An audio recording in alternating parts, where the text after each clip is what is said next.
Over half of Israel's population has had 2 doses of the COVID-19 vaccine, its health minister said Thursday.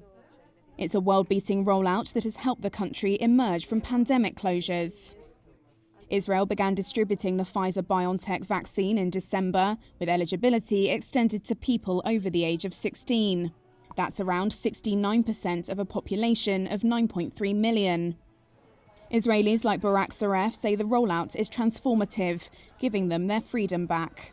I think it's very good. It helps us to live very freely, not like other countries where they are afraid to live in quarantine and all that.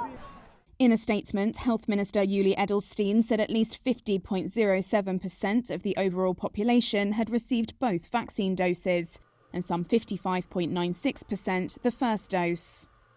Director General of the Israeli Health Ministry, Hezi Levi, told Reuters he hopes the population eligible for vaccination will be fully inoculated by the end of May. Israel has issued the fully vaccinated and those who have recovered from COVID-19 with so-called Green Pass certificates that allow access to some leisure venues.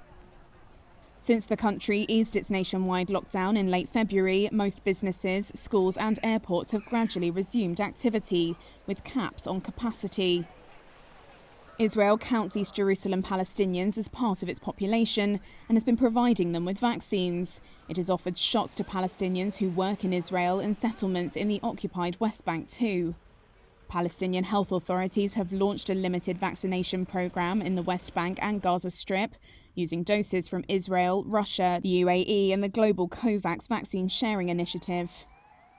But Israel has faced international criticism for not doing more to enable Palestinian vaccination, a view Palestinian Ziad Tawfiq shares.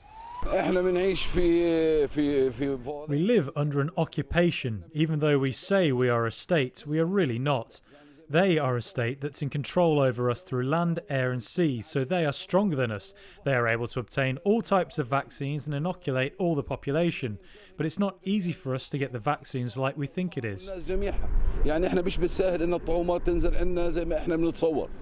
Israel says Palestinians are responsible for such health measures in their own self-rule areas.